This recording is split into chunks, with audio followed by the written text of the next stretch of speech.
You're listening to the Friends Talking Nerdy Podcast Network. Friends Talking Nerdy.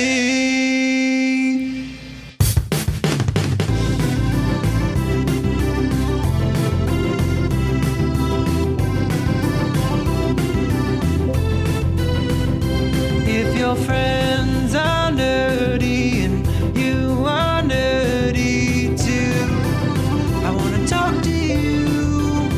Friends Talking Nerdy. Hi, welcome to another episode of Friends Talking Nerdy. That's right. The 301st time we've said that. Yay. Woo! I think it's the first time I've said it. So Probably, episode 301, maybe I'm taking over that role. Ooh, yes. Somebody has to, right? I'm so professional here. We are, and really you should keep doing it because you're the sexiest voice in podcasting today. Well, you know. I mean, maybe, yeah, you know. I mean, I don't want to toot my own horn, but toot. Toot. Yeah, this is Friends Talking Nerdy. This is Tim the Nerd here, welcoming you to another lovely, beautiful episode here as we record at night here in Portland, Oregon. Joining me, as you've already heard, is the greatest legal mind in the Pacific Northwest. We have Professor Aubrey. How you doing? I am doing well today. I am feeling gratitude. I am feeling peace. I am feeling joy. So I'm doing really well. That's good. Last week, you had mentioned Colonel Baldwin being in the hospital here. So since we both know he is an avid listener of the show, wanted to put it out there for the folks at home if you have a little update you wanted to share. Absolutely. So the Colonel has gone from the hospital to a rehab facility. So that means he's making some progress. He now is faced with the challenge of walking again after having a fractured hip that was surgically replaced. Ouch. So he was in good spirits. He also had an interview today that lasted for 2 hours, and he did a really great job at that interview. So, you know, I'm really proud of him and what he's doing to take care of himself right now. And, I love you, Dad, if you're listening.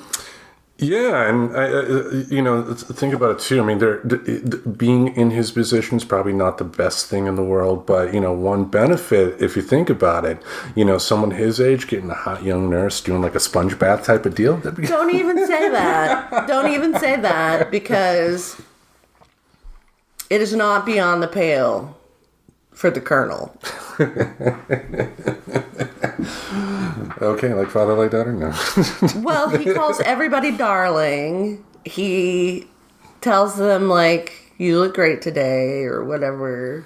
He's just like he was born in 1950, and so he is socially conditioned to think that that's what people want. Using some of the old Southern charm. He does really well when he, you know, he rolls out whatever he's got to roll out. Yeah. To get his needs met, you know.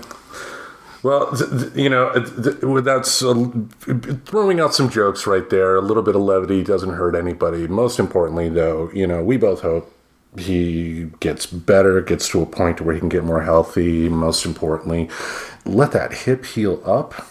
You know, I mean, you know, hopefully there can be a time in the future where, you know, he'll be able to put, you know, stress out that hip by doing some walking and whatnot, but now's the time to recover. Now's the time to heal up.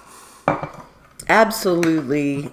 And, you know, it makes me, you know, one of the reasons I said I was feeling really grateful is because it only takes seeing someone in the condition that my dad is currently in to feel gratitude for what your body can do for you, and to try and keep as healthy as possible so that you can do as much as you can independently for as long as possible.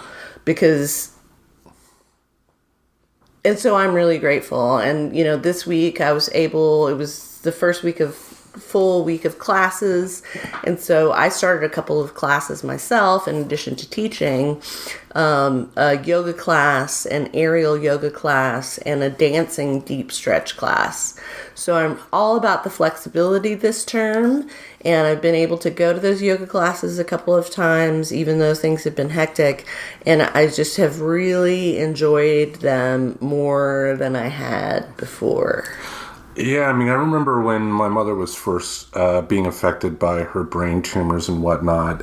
She, like, my sister had graduated from the private Christian college that she went to that fleeced her for $300,000. But she drove down there with a brain tumor, not realizing it was a brain tumor, just thinking, she was sick and whatnot. And, she was the stubborn type in a lot of ways in terms of, I'm not going to get this help because I can take care of it. But, that ended up really freaking her out. I mean, luckily she didn't get into an accident or anything like that. But, it shows the importance of recognizing when you need the help. It's good to have that desire to want to do things on your own, to be able to be self-sufficient and whatnot. But sometimes it's just as important to say to yourself, I can't do it. I need help. And I think more than anything, I hope, because, we're all going to get to that point at some point, one way or another, and if I get to that point, I hope I have enough courage to be able to say, I can't do it anymore. I need help. What I really hope for myself, honestly, is that the assisted suicide laws will loosen up, because I'm afraid what happens with assisted suicide, if somebody wants to choose that, where it is legal, as it is here in Oregon and in Washington, you have to meet certain criteria, including that you're not going to recover from a terminal illness. Well, by the time my dad found out he had Parkinson's, which is a terminal illness, he was unable to assert, like, he was so far gone that he couldn't put into effect what he probably would have chosen had he been in his right mind when he got the diagnosis. But because he had been so affected by the Parkinson's already, he was in no place. Like, nobody was going to listen to him say what he wanted. Yeah. Yeah. I mean, yeah. Well, time sucks. In a lot of ways. We all get to the point to where the ending is going to happen. Hopefully, my hope is that for me at least, that it's like quick and I don't feel nothing. Just like one of those deals, like you fall asleep and don't wake up type of deal. That would be lucky. I mean, that's like the dream death, right? Is that you don't have to go through a bunch of suffering only to die at the end of all of that suffering. Or like a heart attack during sex. Getting struck by lightning. I always thought that'd be a fun way. Like, it's over. What a shocking answer.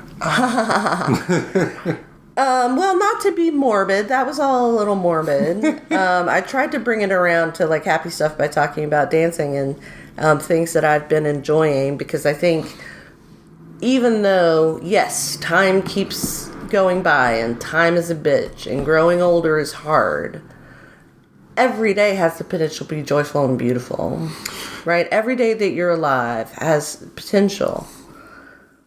So yeah, you have to be able to have the courage to see it there, because your brain, especially if you deal with like depression, like I do, like you do, your brain will fuck with you. And you're like my youngest right now, Lucy, she's dealing with a lot, but she's also 17. That's so what she views as a lot to other people, they wish they would wish they have struggles like that. That's how I feel about myself most of the time. Yeah. When I get upset about things and I'm like, geez, I've got so much good. And that's important to that's important to remember in a lot of ways. I mean, even if it's something small, like, like for me, one thing I love to do is feed the crows, and I love the fact that, they hop up on the railing, they hop on the table, and outside and, are able to eat whatever treats I leave out there for them. But, that's something I absolutely love. And it doesn't matter how bad my day gets, the fact that I can, give another living creature that doesn't, have the ability to, make food on their own or whatever, a chance to have a little bit of a snack and just some quick respite too, just a chance to like sit on the ledge and chill, and not feel so afraid of the humans that they fly away immediately, right? Like to feel chilled out enough that like, I know you're not going to fuck with me. Yeah. I mean, I don't control the murder of crows yet, but and they haven't even brought gifts yet, the cheap fucks. But yeah, they do see me as someone that is safe. And, I love that. I mean, I love like there's one in particular that will, when I'm outside putting the nuts down, that will that will fly from the electric cords to the railing and sit there and watch me do that. Now, it's not to the point where they're comfortable with eating food out of my hand. I'm not petting them or brushing them or anything like that. It'd be awesome if that happened, but they're wild animals too. I should, wouldn't it be fun if if you made friends with a particular crow and the crow just started riding around on your shoulder? That would be awesome. And you just go outside and it go land on your shoulder. Yeah. And you could just walk around with it. Yeah, and be a badass. I mean, with the Van Dyke growing in like it is. Van Dyke is what most people call a goatee. It's the mustache and beard growing in, but it's the longest I've ever had it. And that, along with like a crow, would be fucking badass. Yeah, and your bald head. Yeah. Just get some of those aviation sunglasses, walk around. I'd be like Rob Halford, Yeah. Anyway, before we dive into our main topic this week, wanted to talk about a couple of things. First, we will talk about Senator Dianne Feinstein. We're not going to talk about too much about her, but since February, she's been taking a break from Congress. She's in her early 90s. She's dealing with shingles, and she's someone that should have retired a long time ago. But because she hasn't, because now she's a woman in her 90s, close to death, unfortunately, it's been a couple of months since she's been in the Senate, and there have been a number of judgeships that have not been able to be filled because she's not there. Now, word is that, she has asked, congressional leaders to, have a replacement ready, but, her plan is that she wants to finish out her term in 2024, and she will retire at that point. My thinking, I do think that if, it's not about age for me, it's about competency to be able to do the job. And if you are physically unable to be there every day, you shouldn't have that job. I think she should retire because, if we, look at what Mango Mussolini, did throughout the years in terms of all the judges he helped put into place that are now, benefiting, that he feels can benefit him in some way, shape, or form with his various lawsuits. We need to get the right type of judges on the bench, not ones that, feel they owe a favor to somebody. And the fact that, since February, she's not been in office doing her job, sorry, she needs to go. I don't care about her history. I mean, she has a long history and she should be proud of her work. I want to be 100% clear. It's not that I dislike Dianne Feinstein, because for a while in California, I was one of her constituents. But again, early 90s with constant health problems that have, been pretty consistent over the past few years, she needs to go. Yep, she needs to go. And it reminds me of Ruth Bader Ginsburg. I love her, right? And she was dedicated and an amazing jurist and, all of this great stuff. she should have retired when there was a Democratic president so she could be replaced with a sane judge who appreciates the rule of law. Instead, she died while Trump was in office, or she died while Trump was in office, and gave Trump the ability to appoint a clearly anti-abortion justice. And I bring that up because these judge appointments may not seem like a big deal, but they're huge. And the most recent example that I know of is when the court in Texas said that the FDA's approval of the morning after pill did not make it legal in the state of Texas to take it, and the state of Texas could outlaw it. The judge below, the Texas district judge, decided that that was fine. Trump appointee. Then it was appealed to the Fifth Circuit. And when you go up to the appellate court, which is called the circuit courts in the federal system, what happens is a 3-judge panel reviews the decision below and decides if it complies with the law. Here, there were 3 judges in the Fifth Circuit. One was a Trump appointee, the second was a Trump appointee, and the third was a Bush appointee. So the chances of getting a fair review of that decision from Texas basically disappeared. And now it's going to go to the Supreme Court, where we have a very strong feeling that they're going to allow this to happen.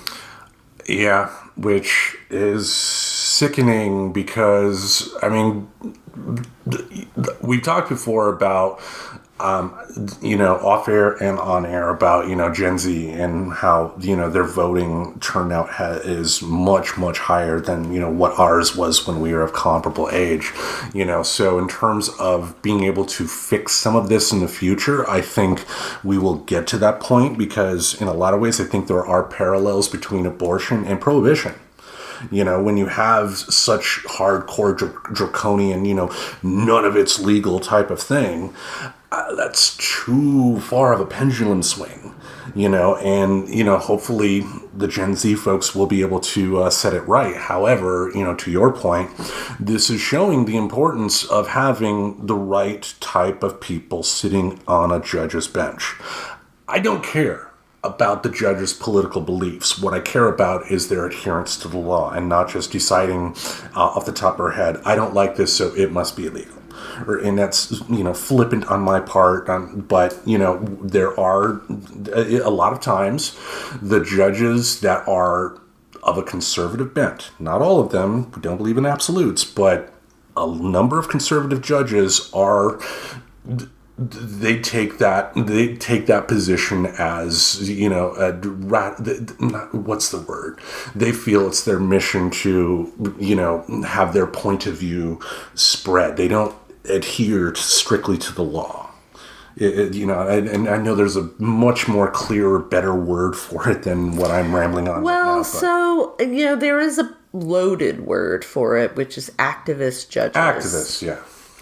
And I say that's a loaded term because it's mostly been used by the right against the left. But it's an equal, it's a critique of what the judiciary is doing, right? Whether it's a conservative or liberal point of view. And the thing is, or one thing is, the judiciary, these institutions we're talking about, the lower courts, the appellate courts, the Supreme Court, all of those institutions are the least democratic of our federal institutions of government because people get appointed for life. And so those Trump judges will be sitting there 20, 30, 40 years later. And they are who they are, right? Which maybe some of them are great judges, right? And they're not ideological. But I think the assumption is they're going to make more decisions like this. Yeah, I mean, like, who's the Chief Justice? John of the Supreme Court, John Edwards? No. It's not John Edwards. John Roberts. John Roberts.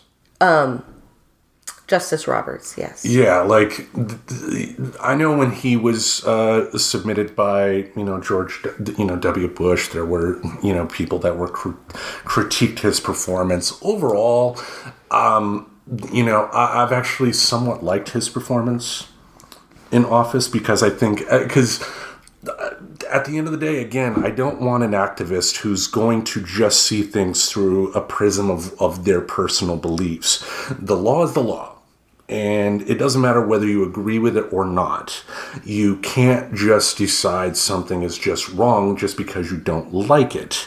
Now, you have to be able to look at the law and judge accordingly, even if that goes against your personal beliefs. And it is a habit, and I've been guilty of it myself. When you hear about judges being installed by a president of an opposing party, your first instinct is, yeah, they're all bad. And no, that is not true. But I think the evidence has shown that there are enough conservative-based judges out there that aren't taking the bench seriously, that it is a problem, that, it is important to have someone like a Dianne Feinstein actually doing her job to make sure we have the right people on the bench. And to be clear, if there are any conservative folks out there as well, I don't think any judge should use the bench as a form of activism, whether they're of a conservative bent or a progressive bent. The law is the law. And yes, there is interpreting. You'd be the first one to admit, you're a law professor, damn it. You can speak more to this than I can, but the law is the law. And well, the law is the law, but what does the law mean is often, it's not always cut and dry what the law means. And there's lots of room for interpretation. And there are rules about how to interpret law. And when a judge can apply those rules and come, ideally, all judges would come to the same conclusion when presented with the same law and the same facts. Is that kind of consistency possible in a human system? Probably not. But the system of stare decisis or precedence means that judges have to follow prior judges' decisions. Mm-hmm. And that is sort of a safeguard for judges can't just decide whatever they want is the law. They are governed by prior decisions. But, it's all kind of loosey-goosey until the Supreme Court tells us definitively, as is their constitutional job, what the law means. Yeah, and then when you have, moral pillars like Clarence Thomas on the court, like, wow, what a garbage human being. What a garbage human being. I mean, taking over $500,000 in free trips from a Republican donor, the Republican donor who has, like, Nazi memorabilia in his fucking home, And not only that, his wife received all kinds of political favors and financial favors. And she helped plan January 6th, too. Let's not forget that. And Clarence Thomas has gone... if we want to talk about activist judges, he's top of the list because there have been a number of cases during his tenure at the court that he had a clear, what do they call that? Where a judge has to recuse themselves because they're in conflict of interest. There have been plenty of conflicts of interest that he should have recused himself for that he hasn't. Absolutely. And if anything, too, I think, to go off on another tangent, there needs to be some method in place for the Supreme Court to have, there needs to be some ethics. There needs to be some rules that they need to follow. The fact that, Clarence Thomas hasn't reported since 2004 or 2005 any sort of personal gifts or anything like that have been given to him because I guess in 2004 there was a news article that made him look bad. And it offends me too that Clarence Thomas was given a gift of a Bible that was owned by Frederick Douglass. I think... Yeah, whoa.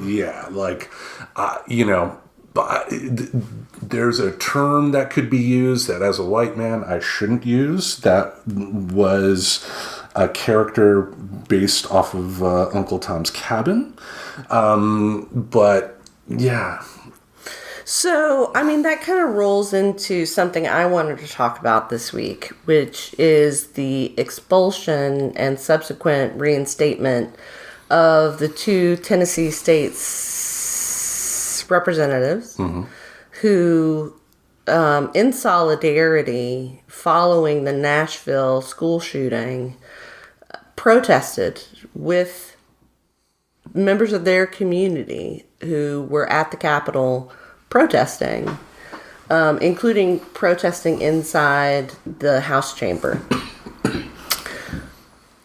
They were expelled after giving some really impassioned and reasonable, logical discussions of why expelling them would not be proper.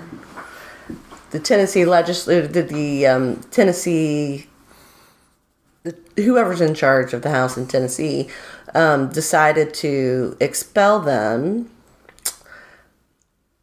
There was a white woman also protesting. She was not expelled. Only the two young black men, one from Memphis, one from Nashville, who had recently been elected. Those men were expelled. Luckily, they returned to their districts, and they were voted back into office. So they got sent back, reinstated. It's a temporary reinstatement until a special election occurs in both of those districts. That special election still has to go, and more than likely, because they were elected initially in that district, and because of all the brouhaha going on, I highly doubt they would lose that special election. But the fiscal conservative party, ended up causing the taxpayers of the state of Tennessee to waste more money on an unneeded thing. Absolutely. And then the other thing about it is that, it's interesting to consider that they can't be expelled for the same action twice. Because one thing I was afraid of is that they get reinstated, they get re-expelled. They get reinstated, they get expelled. But luckily, there are procedural rules in place that wouldn't allow that to happen. Yeah, I mean, it's kind of more of a complicated issue than the news is trying to present it. I mean, because I think if we pull back a little bit, and just look at the actions themselves and not the topic of why they went on the floor. I think, how would you feel if on a federal level, Marjorie Taylor Greene or Matt Gaetz went on the floor of the House of Representatives with a bullhorn and, spent 40... They did that. With a bullhorn. Well, what about January 6th? But you don't want to do that's an insurrection. That is not a protest. That is not a protest. Like, what I'm trying to say is this, on the surface, the actions of what those guys did with the bullhorn, interrupting official business for 45 minutes, was breaking the rules. But I would say it's what John Lewis would call good trouble, because in this particular case, you're from Tennessee, you could probably speak to this a lot more than I can. With gerrymandering being what it is, Democrats don't really have a voice in that state. Even though if you look at the presidential election, it's kind of close. It's not like Alabama where it's mostly all Republican. Right. It's like any state that has, big cities and little cities or whatever, it's almost an even balance. But with gerrymandering in place, they don't have a voice. So, in this particular instance, these guys in question are not dumb at all. They are very smart for, what they did. But to your point, the Republicans kicking them out was just bullshit. Because, on the one hand, for the actions that they did, if you strip a committee assignment or censure, that is telling them, hey, we're not going to reward you for interrupting business, but it would be a punishment that fit the crime, if you want to boil down to it. But by going the route of expelling them, even though as was brought up, there have been members of the Tennessee House that have peed in their chairs, that have been child molesters that have not been kicked out of office, but these guys, for protesting, were kicked out of office. Yeah, I mean, the racism of this situation couldn't be clearer, right? Especially when you had the white politicians lecturing, and I mean, the only thing they didn't say was, boy. Exactly, that's what I was going to say, hey, boy. And some of them did say that, I'm sure. Tennessee is the most racist place that I've ever lived in, certainly, and one of the most racist places that I've been. And I'm not at all surprised that this is happening in Tennessee. I mean, Tennessee is often had historically been a hotbed of controversy because of the difference is in the regions of Tennessee. So you got East Tennessee, which is more Republican conservative. You've got the middle of Tennessee, which is farmer, so still a little conservative. Mm-hmm. West Tennessee, you got Memphis. So we got Memphis, Nashville, Knoxville that are really the big urban centers. But anyway, what was I saying about Tennessee? About it being racist? Oh, yeah, super racist. And, but if you think about it, it has been involved in lots of national controversies, like the Scopes Monkey trial, and other such controversies. Meriwether Lewis killed himself in Tennessee, so... If anything, I mean, this shows... I mean, and we've talked about this before when we talked about that documentary Hillbilly. This shows the importance of Democrats getting off their goddamn asses and finally diving into the South in a proper way. Because I think, I mean, there have been, numerous examples of how Democrats just really write off the South. And yeah, maybe they're not going to win Alabama. Maybe they're not going to win Mississippi. But I think that the Democrats could do a lot better for themselves if they had a better outreach to people that live in that area. Because again, I don't think every single person in Tennessee is racist. I just don't.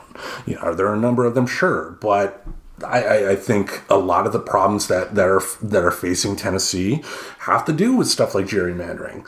And I think if Democrats can take this opportunity that has been shined on them, I think, hopefully, fingers crossed, especially when you have two smart young guys. I mean, they're in their 20s, so I can call them young, damn it.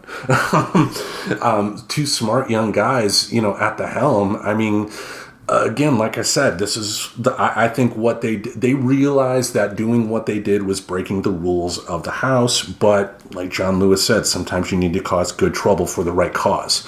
And, when you got kids that are being slaughtered and you have Republican politicians that are openly now coming out and saying, well, that's the cost of having a Second Amendment. Some people need to die. Fuck that. Right, especially when they're elementary school children. Are those the people that need to die? Who gets to decide who's going to die? Right? Who is the godlike person who gets to write off whole portions of the population?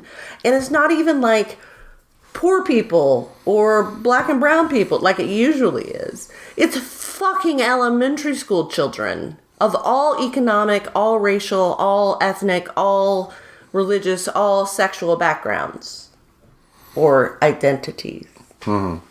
Yeah, and, Republicans will sit on their hands and not do anything about this, but, in Tennessee, you want to do a drag show, all of a sudden they're there, law after law after law, and, their priorities are just so fucked, so again, I do think Democrats do need to acknowledge that the actions of these guys going onto the floor with the bullhorn for 45 minutes was breaking the rules. That I think that is appropriate to acknowledge because, again, on a federal level, if Marjorie Taylor Greene showed up on the House of Representatives floor with a bullhorn and wouldn't stop for 45 minutes, we would have a problem with that.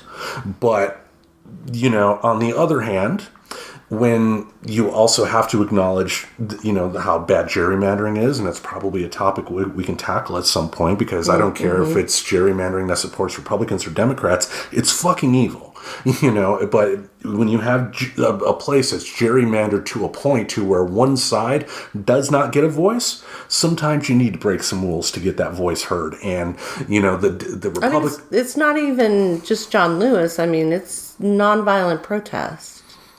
Exactly. And, I just use that because of the good trouble thing, Yeah, no, totally. But it's like a spotlight needed to be shined on what's going on there. And the Republicans' overreach has definitely helped Democrats out, at least in Tennessee for now.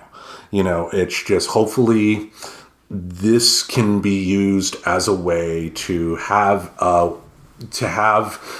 Democrats, we're still coughing here, folks. Sorry, folks. To have Democrats have a little bit more of a foothold in places in this country where they need to be.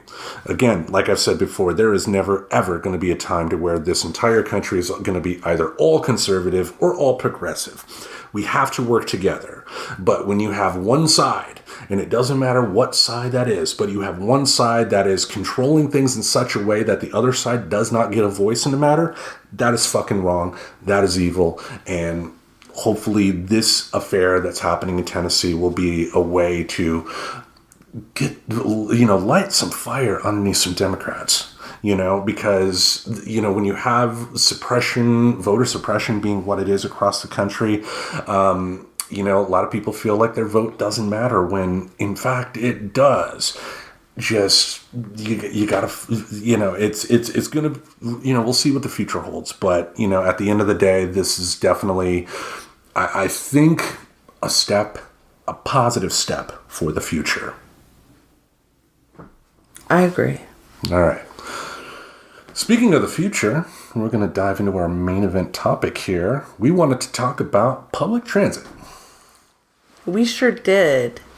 With everything getting so much more expensive, with inflation, with people traveling farther to work, for all of these reasons, public transit is important in cities and even rural areas, and is worth the city's investment. Yeah, after having spent 4 months in Maine, where they have a public transit system there, but it is not to the level of what Portland, Oregon's is. It was a wake-up call in a lot of ways for me about the importance of public transit, because with my credit rating, being what it is, and, with my financials being what they are, unless I get really lucky, financially, I'm probably not going to be in a spot where I can afford a car.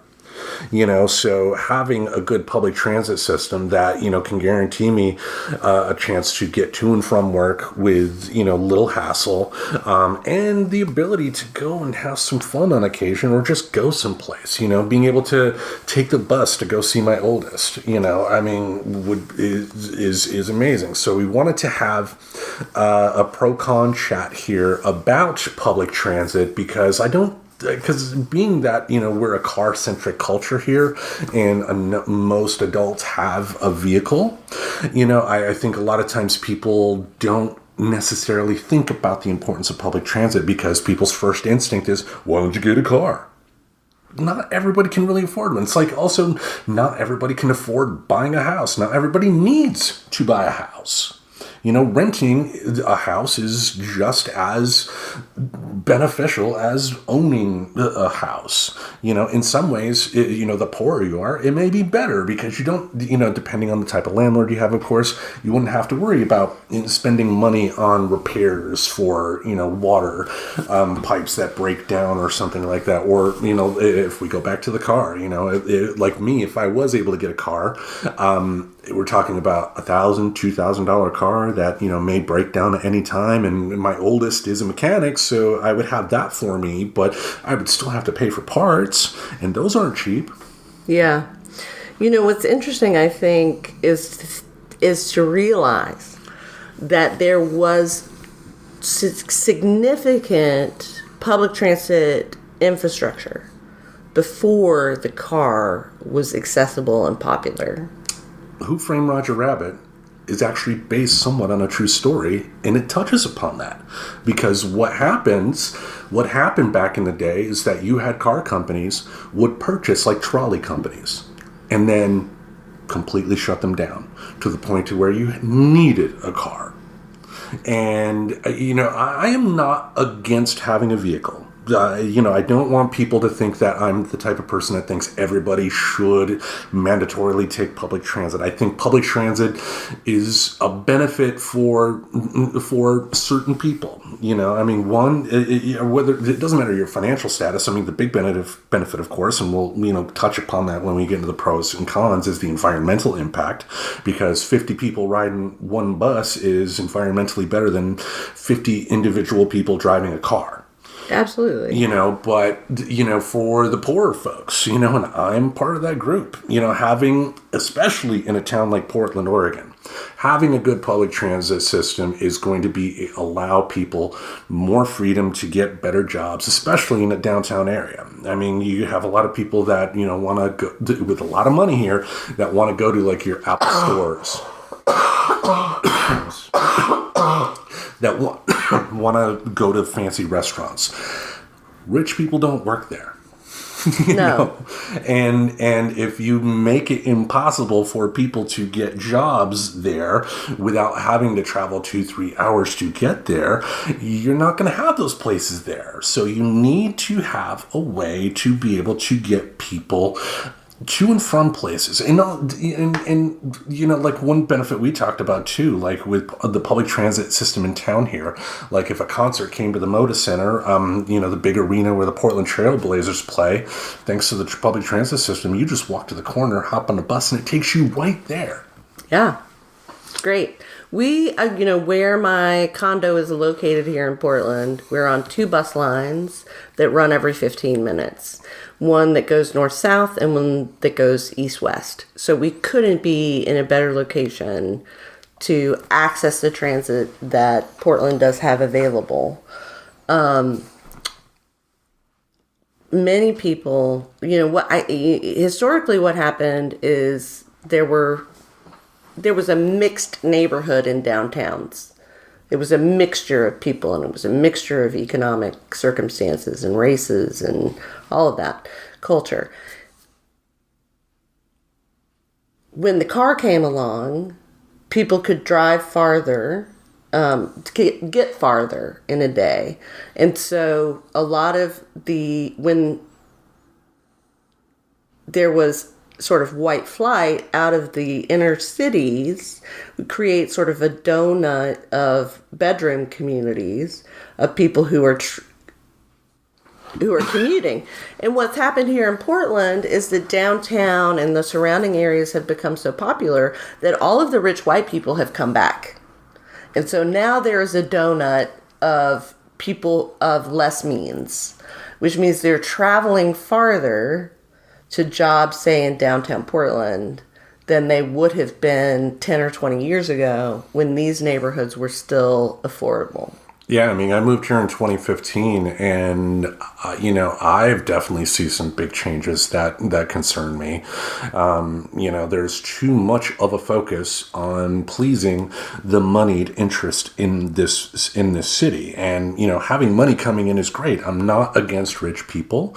I'm not against having luxury homes. I'm not against having luxury stores to buy, but you have to. I totally am. Just so you know, if anybody out there fits that description, I hate you. Eat the rich. But at the end of the day, though, there needs to be a balance, and there's really not a balance here. And they're even talking about raising TriMet prices here, and it wouldn't be by much, but every little bit counts, especially if you're poor. But Before we dive into our pro-con, you did find an article about public transit that had some information you wanted to talk about. Absolutely. So I found this article in the magazine Cities Today, or the website Cities Today, not magazine. Where am I? What is it, like 2012? They still have magazines then? What's a magazine? Yeah, anyway.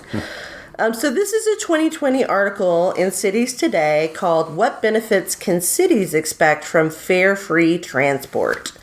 And it goes through several examples, both in North America and in Europe, of communities that have instituted free public transit systems, fare-free public transport systems.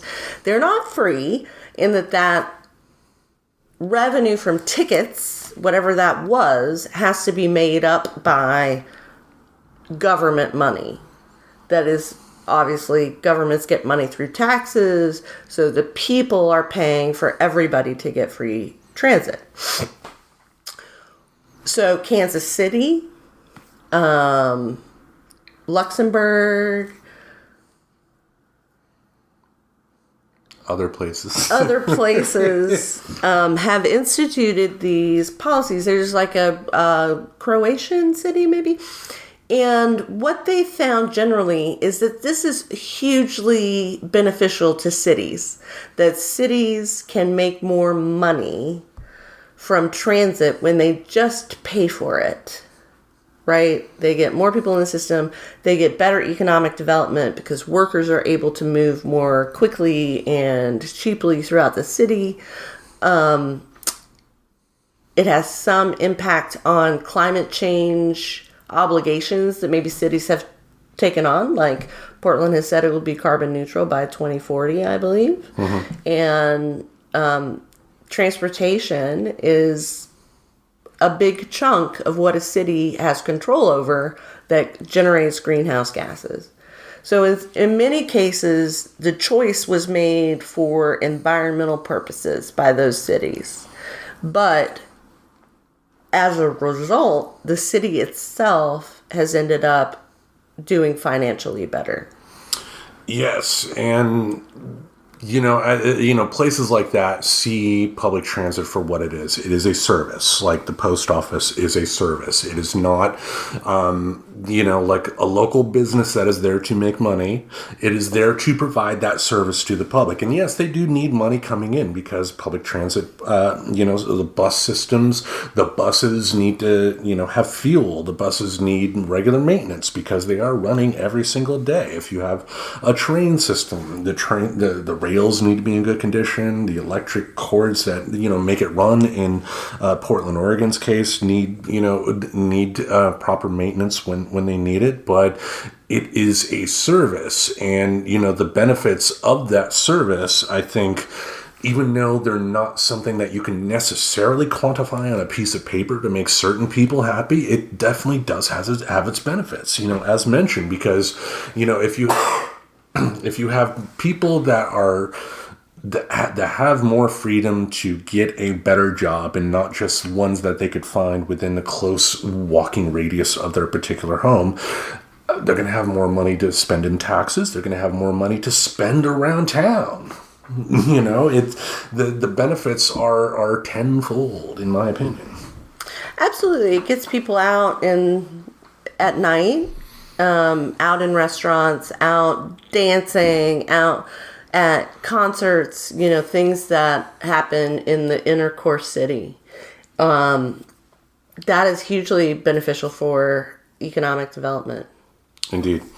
And to that point, we did come across a pro-con article from a different website that we normally go to, DebateWise. And we're going to go through a couple of the pros and cons here, and then use them as starting off points for conversation. So, yeah, do you want to go with the first pro? Yeah, absolutely. So, pro, how to get to work. There are so many people without a car. They don't have enough money to use public transportation. How are they supposed to get to work? And it's a great question. When I moved to Portland, Oregon in 2002, I did not have a car. And for 4 years, I lived here without a car. And I was able to work and go to school and go to doctor's appointments and do whatever I needed to do using public transit and my bike. And I wasn't even a good biker. So I mostly would put the bike on the bus and do the downhill way and not the uphill way. I get that, but yeah, I mean, and that and that makes sense too, because I mean, like in Portland, Oregon, some of the outlying cities like Gresham are more residential areas, and you know, if you live in Gresham and you don't have a vehicle, maybe there's a McDonald's close by, but if it's mostly houses, you have to rely on something to get to work. And so, yeah, having a properly run public transit system that runs at hours that allow people to, go to work, unlike what I remember the public transit system in Grand Rapids was. I mean, that shut down about 6 or 7 at night. And it was a commuter bus. Essentially, yeah. And, you couldn't rely upon that to get like a second shift job or anything like that, which is bullshit.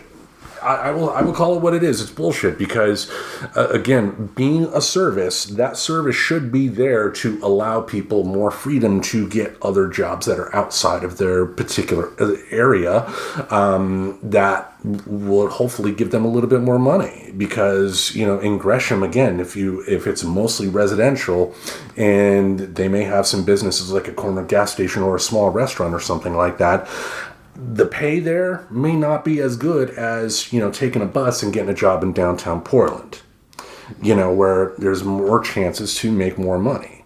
And again, tell me how that doesn't benefit everybody, because if you're making more money, you're paying more in taxes, and more in taxes benefits everybody. Absolutely.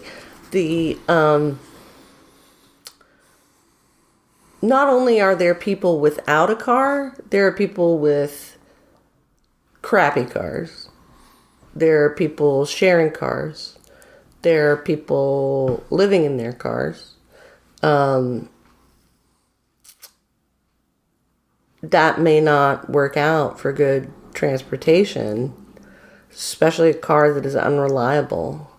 And cars end up costing way more in their consequences, both for individuals and for the planet, then we should be doing everything we can to encourage people not to drive single cars. Because at the end of the day, it really is not needed for everybody. Again, I'm not trying to say that all cars should be banished and destroyed. Cars have their benefits.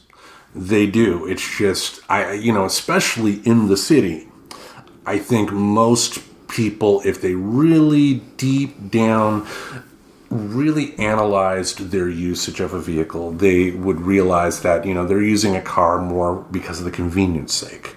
Because with a car, you can get to and from where you want to go much quicker than you could on a bus, admittedly so. But I think most people, if they really did look, they would realize that they didn't need a car. And yeah, to your point, I mean, people will think, oh, you just have to pay for gas. No, you don't. I mean, it's, especially someone in my tax bracket, I could probably, if I saved up, buy a car. But that doesn't take into account the maintenance that has to go into a vehicle to keep it running for 100,000, 200,000 miles. And then it's going to break down again, and you have to go off and buy a new one. Whereas, why not, if you are, living in a place like a Portland, Oregon, with a pretty decent public transit system, taking advantage of that is going to save you a lot more money in the long run. Absolutely. And, when I was living here car-free, I actually started doing this thing where I took care of people's cars when they went on trips, because their parking at the airport was so expensive that it was cheaper just for them to let me use their car while they were gone. And so, car share is also a thing. Yeah, and there are like car services that, you just, with an app, you can rent a car, like that's already parked on the side of the road. You just, enter your information, boom, you're driving a car. But after the professor's done coughing, let's dive into the con here. No importance of making it free for people who don't have money and that's one thing I didn't like about this website. Their grasp of the English language was tenuous at best. No importance of making it free for people who don't have money and can't get work because of it. Why? People who apply for a job should know where their job place is and how they can get there. If they know they don't have money, they should have found another job nearer to them. It is ridiculous that you apply for a job knowing it is outside your travel zone, something you couldn't reach by walking. People should know the consequences of having a job far from home. Bullshit. Fuck that guy. That is selfish beyond compare because, again, the example I've brought up before when we've talked about public transit is the single parent. When you're a parent, you want to have money to be able to take care of your kids. And are you going to pick a low-paying job like a McDonald's or something like that treats you horribly? Or are you going to go for something a little bit better that has better benefits that, that's what public transportation is there for. And this argument is just selfish at the very core. It really is. Like, people should know their place, because again, this is a car-centric culture here, not unlike, some places in Europe where there's more of a balance, In Asia and Africa and India and basically everywhere but the United States. So, to me, that is just the most bigoted thing. Well, it is a very bigoted thing against poor people. Because the idea that people should not have choices in what jobs they take based on where they live is really a ghettoization of the city, right? Like, you stay over there. Know your place. And no, people should have the freedom to move up in the world because, what about the single parent that is able to use public transit to get to a good paying job that has great benefits, that is able to rise in their career? That is a benefit to society because if they're able to rise in their career, guess what? They're paying more in taxes, which benefits everybody. And this whole idea of people should know their place. You shouldn't take out college loans unless you know you can pay for it. Fuck you. It's the same type of argument here. Yeah, like you knew the consequences of going to college, so you knew you were going in $100,000 in debt, and you should have known you wouldn't get a job. Like, that is the perfect capitalist setup, right? Is like, to get what you want, which is money, you have to spend money on an education that promises you nothing at the end of the day. And, when it comes, again, to something like public transportation, having it there as an option gives people more choices.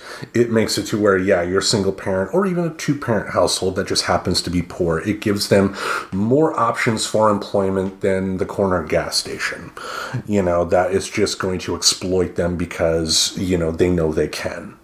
Because that's the bad part about your McDonald's, about your, 7-Elevens or something like that, because so few people work in those individual buildings, management can treat them like shit, and they're not going to have enough power to stand up and strike. Right. All right, let's dive into the next pro. Okay, so the next pro is that free transit will encourage people not to drive. By making public transportation free, the government would be encouraging people to use public transit to get to and from work. While there may be the initial lack of revenue from the tickets, encouraging people to use public transit would help the environment. Less would be paid for pollution schemes and street cleaning. Road upkeep would cost less.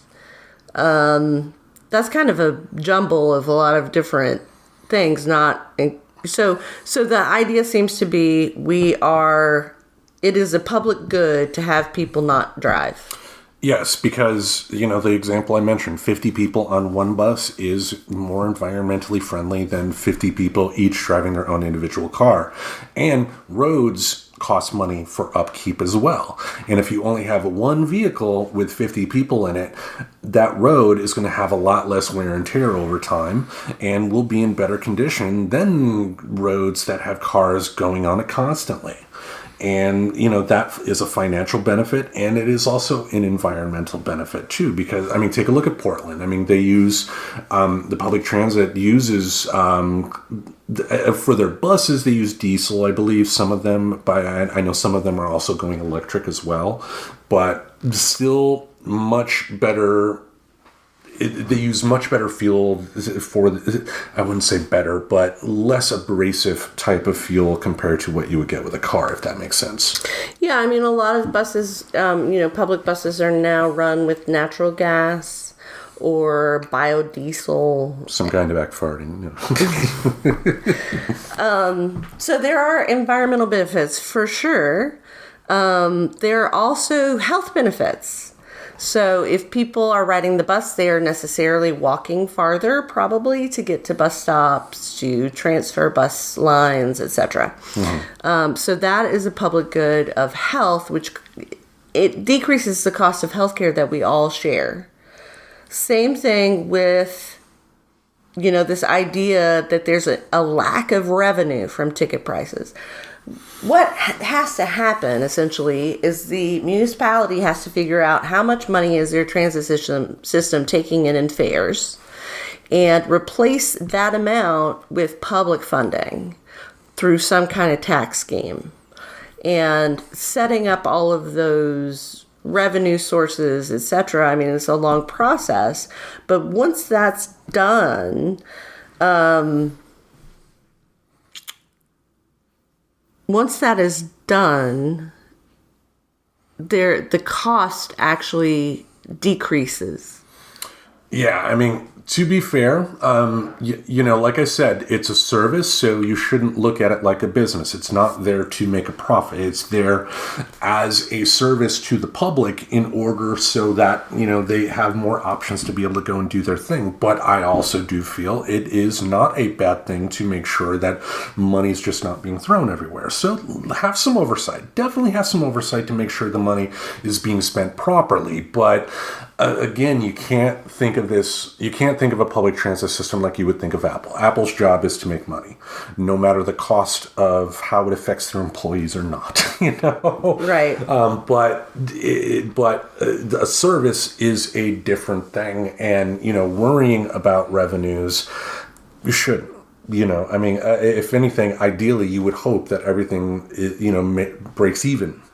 To the point to where the buses or the trains that they use for transit have enough money to be properly kept up, and that the drivers and everything are, properly compensated for doing their job. But, this is not a for-profit business. It should not be a for-profit business. If it was, it wouldn't be run good. Yeah, absolutely. All right. Let's go with the con. Let's go into the con. The introduction of the Oyster card, that's the London, England public transit service card, similar to the Hop card in Portland, Oregon, was supposed to have a similar effect. It reduced the cost of tickets and made the service more efficient, but it has done relatively little to reduce the number of people who use vehicles. If people have a car, they are inclined to use it rather than walking or using public transit. Cost is not a motivating factor for drivers to use public transit. Convenience is. There is a point there. There is definitely a point there, because I know in the past, when I had a vehicle and access to public transit, a lot of times, especially on work days, I would wake up with just enough time to get to work if I drove on time, and if I tried to take the bus or something like that, I would have ended up late. So it was more convenient for me to take a car, and I think, I think you've mentioned it yourself. With a vehicle of your own, 9 times out of 10, you're probably going to be driving more often than not, because that is just the habit.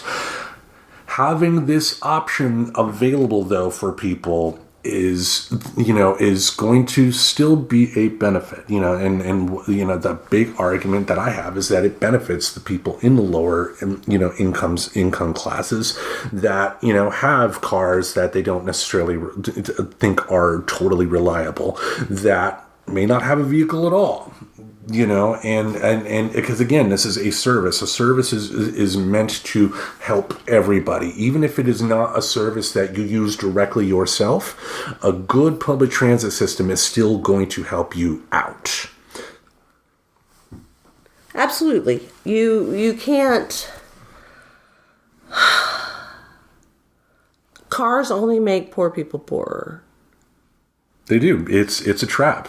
It really is a trap, because you don't have enough money to buy a new one, or if you do, you're at the mercy of the car dealership, and 9 times out of 10, those are all rotten scumbags looking to make $1 and not worry about you.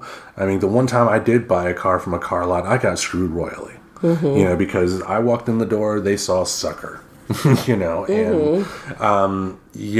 that happens when you're poor, unfortunately. And having a good public transit option would have been so much better for me at a younger age, because it would have allowed me to if I did decide to keep a cheaper vehicle, I would have been driving it a lot less.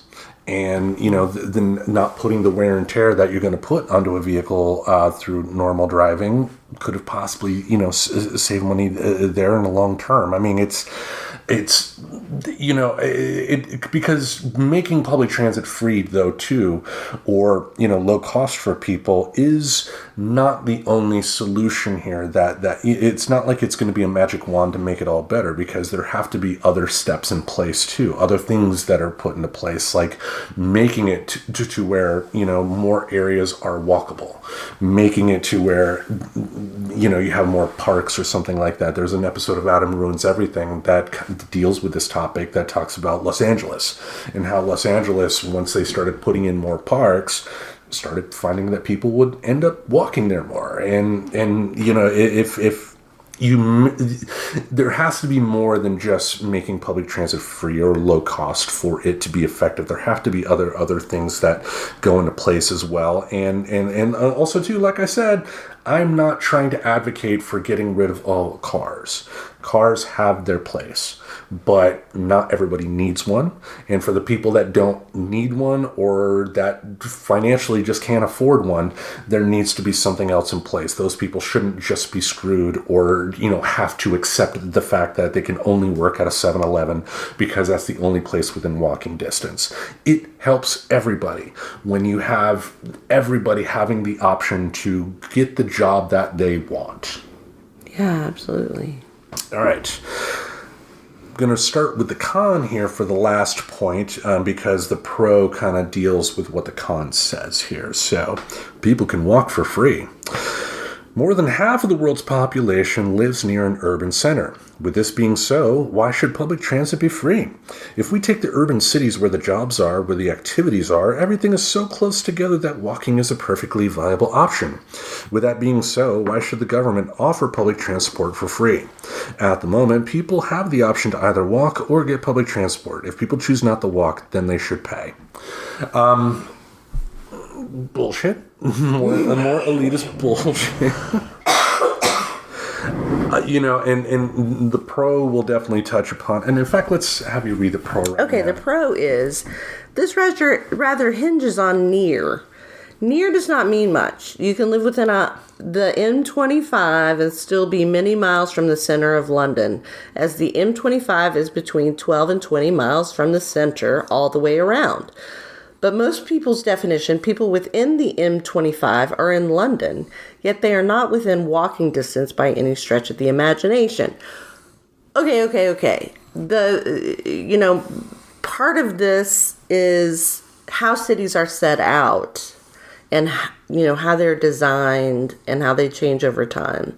And some cities are walkable, some cities are not. I've Portland is extremely walkable because it has half-size blocks. So when you go 5 blocks in Portland, it's like going 2.5 blocks in New York, let's say. But on the flip side, you are further out of town and in the suburbs like Gresham or something like that. Gresham is relatively close to Portland, but it's not really feasible to walk from Gresham to Portland to do what you need to do. It would take you 3 or 4 hours. Yeah, I mean, could it be done? Sure. And I'm sure there are people that do it and make it work, but having a public transit option would be best for people like that. Because I remember, when I first moved here, I was around the 83rd and Division area. I showed you where I was at, and I remember there was a guy that lived in the area as well that worked at the Apple store, and he would run to work every single day from that area. Whoa. Which was intense, but, he was able to make it work, but, he was also single. Mm-hmm. Didn't have kids, didn't have a wife or anything like that, and, you don't have that luxury when you have kids, when you have a wife, when you have a significant other. You can't, be that far away, and you need to have public transit to be able to take advantage of stuff. Again, telling people to just walk is elitist. It's ridiculous because people should have the freedom to be able to go to the jobs they want to be able to go to the entertainment places they want to go to, if they want to go to a better school, let's say in their particular area, like what is that, Fort Hood Community College? Mount Hood Community College. Let's say there's somebody that didn't want to go there that wanted to go to PCC. With public transit, they're going to have that as more of an option than they would without public transit. And that gives them more freedom to be able to build their lives up better. And walking in and of itself is not a bad thing as well. But, again, I bring up the single parent. I mean, you're not going to have a single parent with or two parents with no vehicle that are raising young kids that are going to have the luxury of having 4 hours of their day, 2 hours to work and 2 hours back home of just traveling. Yeah. You're just not going to have that luxury. And if public transit can cut that in half, you have more people that are going to be at home to be able to take care of their kids. So basically, what we're saying here on Friends Talking Nerdy is we love transit. And we've done a pretty bad job of presenting the cons in any way other than those people are dicks. But if you've been listening to Friends Talking Nerdy, you know exactly what we're talking about. Yes, and also, too, I mean, I don't think we're going to go to debate-wise again for topics because, their grasp of the English language there, oof. But it's not that there aren't points to consider that are negatives on this particular topic, because, again, I don't think, with any service that money should just be, thrown hand over fist.